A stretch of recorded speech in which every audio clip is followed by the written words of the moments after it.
What's up guys, this is Valentina with Bigger Creations, and today we're talking about pitch correction. I have an old video that I filmed years ago on the channel all about pitch flex, but since then the UI has changed a little bit inside of Logic, and I figured it was time for a new updated tutorial. So today we're gonna go over pitch flex, how I use it for my vocals, for tuning, and kind of show you all of the functions within the tool in Logic Pro. Let's do this.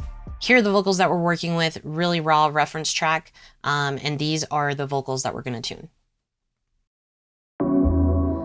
I'll never wish you the worst, despite how it's what you deserve. I won't let you steal my peace. I hope you know what you lost. I hope it was worth the cost, what it cost to you. Okay, so we got a basic reference track here.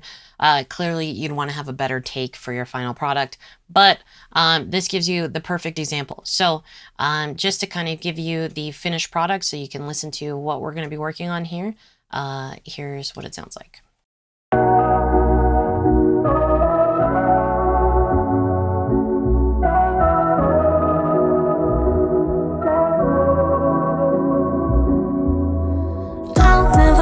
You the worst, despite how it's what you deserve.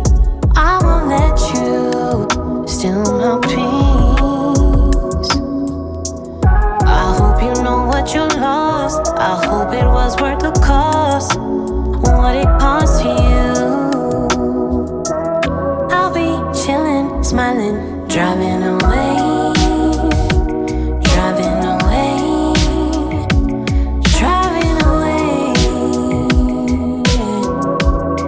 Basically, you're going to be able to get your vocals to sound like this, right on pitch, very melodic, very smooth. And all of this is accomplished inside of the Flex Pitch tool inside of Logic Pro. So you're going to open the track editor, you're going to double click on the audio file to do that. And then you're going to want to make sure that this little infinity loop thing is on, and that will give you the flex options. It will default to a different flex option here. You just want to make sure you have Flex Pitch selected, and that's going to create almost like MIDI notes that symbolize the audio file that you've selected. Now, if for some reason you don't see these squares, I've seen a couple of situations. It's just kind of a glitch inside of Logic Pro sometimes. Sometimes you'll just have to like reboot your Logic Pro for those to show up, but you also want to make sure, you know, you can go all the way up the whole piano roll here. So if you don't see them right away, don't freak out. Just kind of scroll through the octaves until you can find it. Other times I've noticed if you're like too zoomed out, it won't show up sometimes. Just a glitch inside of Logic. So don't worry, it will work. Just close Logic, reopen it. This used to be a more common glitch, I think, with the older versions of Logic Pro. But if you're up to date, you're less likely to have that kind of issue. So basically, you have these MIDI notes that show up. They're all resembling the notes that you sung. And then you'll see these white lines, which represent the vibrato of your voice or of the audio file. So basically, where you see bigger peaks and valleys, it means there was more vibrato present in that vocal.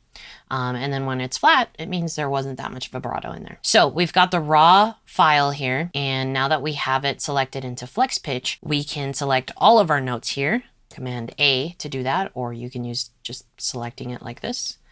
So Command A, that way you don't miss any sort of notes. So the first thing you'll want to do is identify the key of the project you're working in, or the key that you want to tune these vocals to.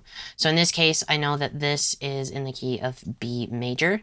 And so you'll want to select the scale that you want to quantize it to. And here you can select whether it's major, minor, chromatic, a bunch of other options here. So I've got B major, and then you want to hit Q to make sure it's quantized, but you'll see it already responded to it.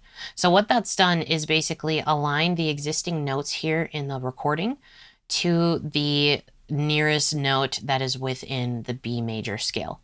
And so if your recording is already pretty much on pitch, you'll notice just a slight shift in the notes.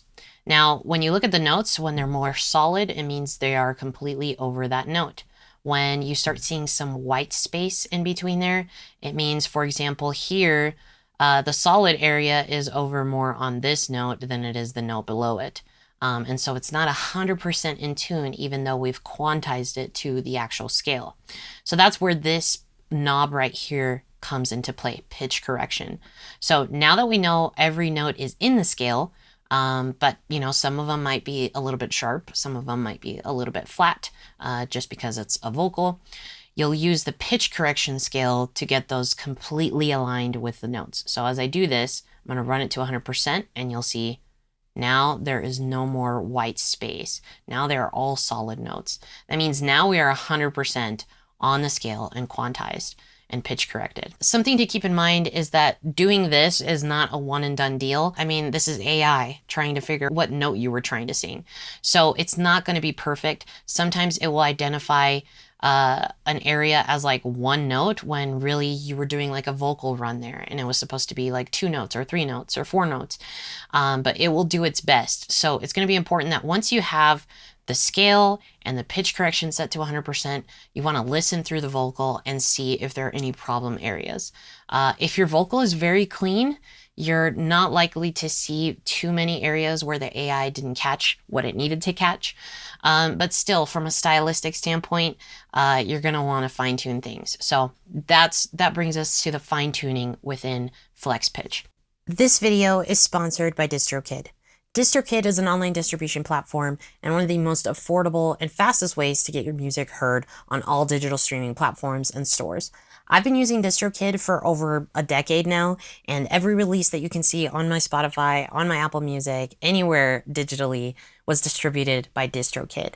The best thing about DistroKid is that it's super affordable and there are so many included features that help you advertise and promote your music. One of my favorite features about DistroKid is the ability to sync your lyrics to your music. So basically, if your listeners are streaming your music on Spotify or other platforms that support lyrics, they can literally have animated lyrics go along with the music as they listen. And it's just one more way to truly engage your listeners with your music. If you have music that you're waiting to release, stop waiting, use DistroKid, and if you use the link in the description, you'll get 7% off your membership.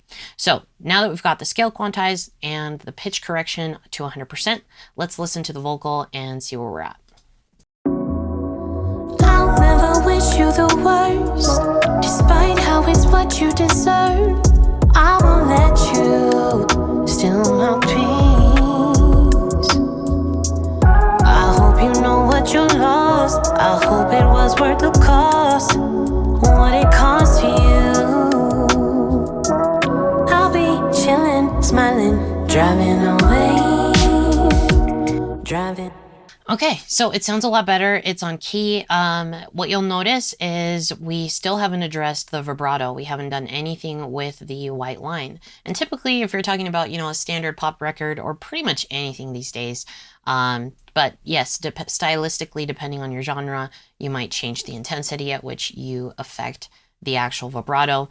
But basically, you can manipulate how much vibrato is on every single note. Typically what I like to do, unless you want to go note by note, I like to select all of my notes and then find a general vibrato that makes sense. So it's going to default to 100%, but here, this middle bottom button on every note allows you to adjust the vibrato. So you can go ahead and lower that down. Let's try something like 62. And now let's listen to it. And oftentimes reducing the vibrato makes your voice sound a little bit more confident because it sounds more consistent when it comes to a recording. It's very, very different than when you're in a live setting and you're listening to someone sing live. We're very trained in a recording to hear some consistency. And so that's why it's become so crucial in especially pop productions these days. So we've reduced the vibrato. And let's listen to it one more time. I'll never wish you the worst, despite how it's what you deserve. I won't let you steal my peace. I hope you know what you lost. I hope it was worth the cost, what it cost to you. I'll be chilling, smiling, driving away, driving away.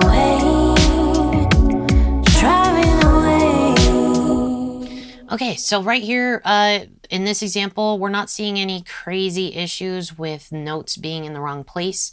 But let's say that some of the notes weren't exactly how I intended them to be and the AI corrected them in a different way. So what we want to do is actually be able to customize what these notes are. So there are a few ways to do that. Let's say this note specifically was supposed to be this note. It's as simple as just grabbing it from the middle and dragging it to where you want it to be. You can use the fine pitch control at the top, but that is very specific, so you'll see exactly how off the pitch is. If you want it to just automatically align to the one you're on, instead of having to align this back to 0, you can just double click on it and it will move it. And again, as you move this, it will only let you move it to whatever scale you've quantized. So if you've quantized to a scale and you want to move it to this next note, it's not going to let you. It's going to skip it and go to the next one after that. So something to keep in mind. And then we have these two other controls on the top. We have one on the left and one on the right. They're both for pitch drift. So let's say stylistically this note ended in a way that it was like one note but then drifted down to another note. Rather than chopping this in half, which you can use this, you can treat this exactly like MIDI. So if you use the scissors tool, you can just slice it as many times as you want and create different notes and move them to wherever you want them to go. But if it's just one of those where it's like, like right at the end where you're moving to a different note, but not entirely enough to be able to like chop it to make it sound good, you're just going to want to mess with the pitch drift, and that will kind of lower, or, you know, however you adjust it, it will respond to it. The last two functions that are in here within fine tuning in flex pitch is formant shift and gain. So gain is self-explanatory. Let's say it was just a little bit more quiet on that note and you wanted to raise the gain on it. You can totally do that specific to that note without impacting the rest of the audio file. The formant shift is actually a very interesting one, and probably something you would use more if you're doing a lot of remixing or kind of special effects. What it does is it basically acts as like a tone knob for the vocal. So for example, if I were to drag this down, it will make this vocal sound deeper because my voice is high pitch. So I've moved it down to -240. Let's see what it does to that random note. It's going to sound funny, but like, just watch. Let's actually just do it for everything. So I've selected everything. Let's do the formant shift down to 240. And let's listen to this. Wish you the worst, despite how it's what you deserve. I won't let you steal my peace. So the reason why this would come in handy if you're doing a remix is because oftentimes you're trying to get the vocals to fit the new beat that you've created, and that will likely be in a completely different key. And so oftentimes you'll end up with like a chipmunk type voice or like a very, very deep voice. And so using the formant shift is a way to get that to sound a little bit more natural, basically transpose the vocal into the scale you're working in without getting that effect. Unless, of course, you want the effect of having a high-pitched vocal like a chipmunk sound, you know, which is characteristic of remixes, or getting that deep voice. Something that you can definitely experiment with to get a very stylized sound in your vocals. So generally, that's basically it. That's everything you really need to know in flex pitch to really fine tune your vocals.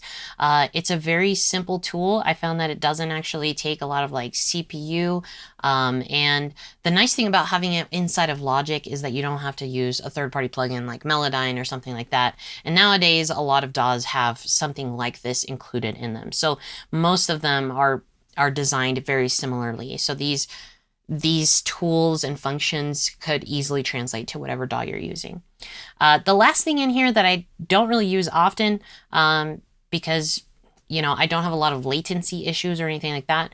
But in the event that you wanted to actually quantize your vocal to the beat, so similar how you quantize a MIDI file, you can also use the time quantize function that is up here. And it works exactly the same as the scale quantize function. So there you have it, guys. That's how you use pitch flex in order to pitch correct your vocals and get that professional customized sound to your vocals. I hope this video was helpful. If it was, make sure to hit that thumbs up. Make sure you're subscribed so you don't miss future videos. And as always, if you ever have any questions or want to see more content, check me out on Instagram or TikTok. Keep making beats.